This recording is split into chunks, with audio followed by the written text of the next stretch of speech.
ठीक है ना? राधे राधे। अम, जो बांग्लादेश में हो रहा है इससे तो ठीक रहना संभव नहीं। आप कहाँ पर हैं ये मैं सवाल आपसे नहीं पूछूंगी, क्योंकि ये आपकी सिक्योरिटी से भी जुड़ा हुआ है। लेकिन क्या आप हमें बता सकते हैं कि इस वक्त बांग्लादेश में एक हिंदू ना होने के नाते, एक अल्पसंख्यक होने के नाते डर किस बात का है आपको? क्योंकि अभी मजहरुल साहब बता रहे हैं कि आप लोग तो वहां पे माइनॉरिटी नहीं, आप परिवार का हिस्सा है। आप क्यों डर रहे हैं? बांग्लादेश में बहुत ज़्यादा भालो ज़्यादा अच्छा लोग है। हिंदू के लिए सहनशील है। हम्म। अ, अम, साथ साथ में टेररिस्ट है। और बहुत खतरनाक लोग है। हम्म। वो ज़्यादा टाइम में बांग्लादेश में जो सांप्रदायिक अटैक हुआ वो टाइम में आज तक नहीं विचार हुआ, पनिशमेंट नहीं हुआ। इसलिए हिंदू लोग को संख्यालघु आक्रांत होना, आक्रांत करने के लिए मनोभाव बढ़ता है। नहीं तो तो अभी इसलिए चिन्मय दास जी, अभी क्या हो रहा है? आप ऐसा क्यों अभी अभी अभी आपने कहा अब कि सब मिलजुल कर रह रहे हैं। अभी आपको ऐसा क्यों लग रहा है कि आपकी जान को खतरा है? ऐसा वो क्या हुआ? वो बांग्लादेश में जो सांप्रदायिक लोग है, हम्म। वो चाहता है बांग्लादेश में हिंदू लोग नहीं रहना के लिए। तो इसलिए जो निर्वाचन का टाइम होता है, जो आदर्श इशू होता है, वो संख्यालघु लोग को अटैक अटैक करना उनको धर्म हो गया। हाँ। इसलिए बांग्लादेश में वर्तमान गवर्नमेंट फॉल के बाद जो टेम्पल है, हिंदू लोग का बिजनेस सेंटर है, हिंदू लीडर है, और इस्कॉन टेम्पल, अदर टेम्पल आक्रांत हो रहा है। हम्म। तो और कुछ कुछ स्थान में जो ज़्यादा भालो लोग है वो हिंदू मुस्लिम एक साथ में संरक्षण के लिए मंदिर टेम्पल चाहता है। हम्म। और कुछ कुछ प्लेस में ज़्यादा परिस्थिति खराब है, हाँ। लॉ एंड ऑर्डर नहीं। इसलिए चाहता है ज़्यादा जरूर लॉ एंड ऑर्डर स्टैब्लिश होता है तो बहुत अच्छा होता है। तो नहीं चिन्मय तो दास जी। बांग्लादेश में जो हिंदू लोग है हम्म। वो शरणार्थी होने का संभावना भी अच्छा, लेकिन चिन्मय दास जी, एक सवाल का जवाब दीजिए। क्या आप बाकी हिंदुओं के संपर्क में हैं?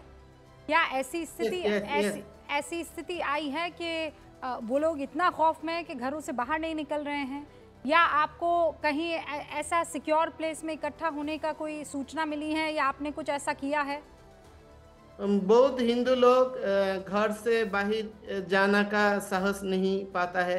हाँ। और कुछ कुछ हिंदू लीडर और साधु संत निरापद जोन में रहने के लिए चाहता है।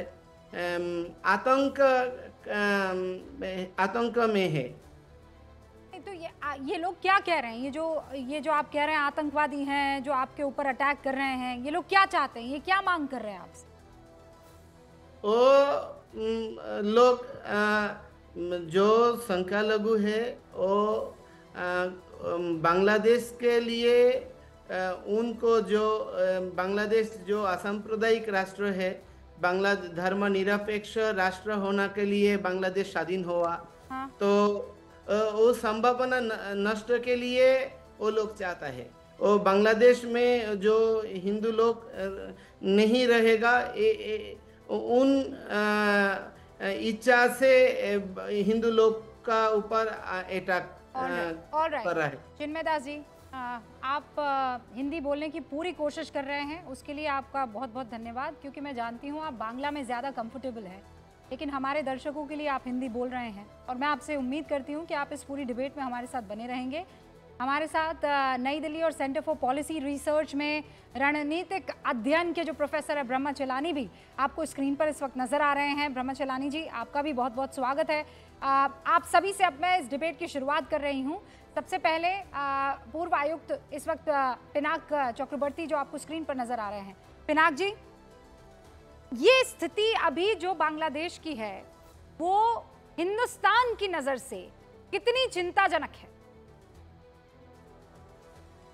देखिए, इस तरह की स्थिति पहले भी हुई है। मैंने खुद देखा है इस तरह की स्थिति 2001 इलेक्शन के बाद, जब हिंदू माइनॉरिटीज पे अटैक किया था। और किसने किया था? ये बीएनपी और जमात के लोग, क्योंकि तब वो इलेक्शन जीत गए थे ना, फिर उन्होंने सरकार बनाई थी। तो उन्होंने सोचा यही मौका है।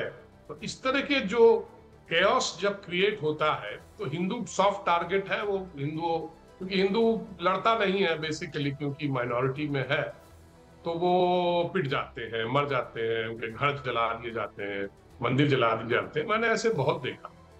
6.5 साल मैं बांग्लादेश में सर्व कर चुका, और both as deputy high commissioner and high commissioner. तो ये कोई नई बात तो मुझे लग नहीं रही है, ये होता रहता है। इसीलिए हिंदू वहां से भाग के हमारे यहाँ आ जाते हैं, क्योंकि वहां पे एक बड़े सीनियर प्रोफेसर हैं ढाका यूनिवर्सिटी में, प्रोफेसर अबुल बरकात है, मेरे दोस्त थे। उन्होंने एक बड़ी अच्छी किताब लिखी थी कि disposition of land of the minorities. तो उन्होंने ये लिखा था कि 30-40 साल और लगेंगे और बांग्लादेश में शायद कोई हिंदू ना रहे। तो ये उन्होंने एक बहुत बड़ी बात कही थी। हाँ। और लोगों ने उनको बहुत कोसा था तब कि आप ऐसा क्यों कर रहे हैं, ऐसा क्यों कह रहे हैं। उन्होंने कैलकुलेट भी किया कि जो रेट है, स्टैटिस्टिक्स भी दिया उन्होंने अपने किताब में कि हर दिन कितने हिंदू आ जाते हैं। कुछ मजबूरी से आ जाते हैं, कुछ कहते हैं हमारे यहाँ कुछ ठीक नहीं लग रहा है, ऐसे चले जाते हैं। तो उनको धमकियां भी मिलती हैं कि आप अपने देश में चले जाओ, क्योंकि वहां का जो आतंकी जो ग्रुप है या जो कट्टरपंथी ग्रुप्स हैं, वो हिंदुओं को कहते हैं कि आप अपने देश क्यों नहीं चले जाते। अपना देश मतलब भारत, यानी वो हिंदुओं का देश है ना भारत। इस तरह का उनका माइंड सेट है।